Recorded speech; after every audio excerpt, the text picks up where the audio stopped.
సాధారణంగా తప్పు చేసిన వారిపై చర్యలు తీసుకుంటారు, బాధితులకు న్యాయం చేస్తారు. రెవెన్యూ శాఖలో మాత్రం ఇది రివర్స్. ఇక్కడ అధికారులు తప్పులు చేస్తారు, వారు చేసిన తప్పును సరిదిద్దుకోవాల్సిన బాధ్యత మాత్రం రైతులది.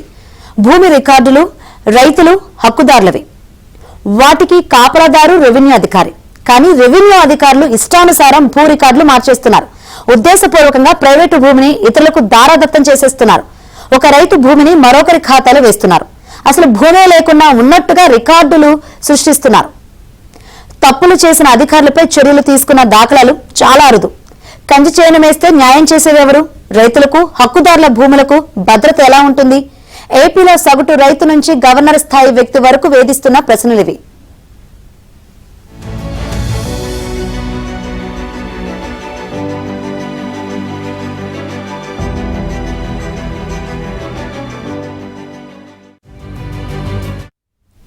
అధికారులు తప్పులు చేసి వాటిని సరిదిద్దుకోమని రైతులపై భారం వేసేస్తున్నారు. దీంతో రైతులు కాళ్లరిగేలా అధికారులు కోర్టుల చుట్టూ తిరుగుతున్నారు. ఈ పరిస్థితి ఎందుకు వచ్చింది? ఏం చేస్తే మార్పు వస్తుంది? ముఖ్యమంత్రి చంద్రబాబు చెబుతున్న సంస్కరణలు రెవెన్యూలో సాధ్యమవుతాయా?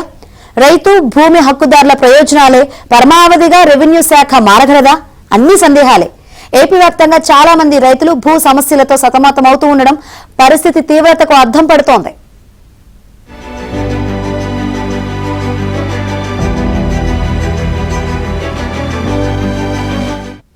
2021లో రీసర్వే జరుగుతున్న సమయం అది. సర్వే సరిహద్దుల చట్టం 1923 ప్రకారం రైతులకు నోటీసులు ఇచ్చి భూముల కొలతలు వేయాలి.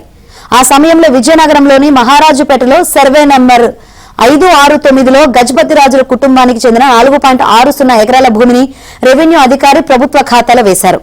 ఆ తర్వాత ఆ భూమి క్లాసిఫికేషన్ ఏడబ్ల్యూడీగా మండల స్థాయిలోనే మార్చేశారు. 2021 ఫిబ్రవరి వరకు అది ప్రైవేటు భూమి, ఆ తర్వాత ప్రభుత్వ భూమిగా మారింది. గత వైసీపీ ప్రభుత్వంలో ఈ తప్పిదం జరిగింది. ఇది రెవెన్యూ అధికారులు చేసిన తప్పిదమని ప్రస్తుత గోవా గవర్నర్ అశోక్ గజపతి రాజు ఆరోపిస్తున్నారు. 2021 నుంచి ఈ వివాదం సాగుతోంది. గజపతి రాజుల భూ సమస్యకు పరిష్కారం అధికారులు చూపాలి. తప్పు చేసిన రెవెన్యూ అధికారి రికార్డు సరిదిద్దాలి. కానీ ఆ పని చేయకుండా ఆ భూమిని వైసీపీ ఆఫీస్ కోసం కేటాయించారు. ఇప్పుడు దానిపై అనేక న్యాయ చిక్కులు కూడా వచ్చిపడ్డాయి.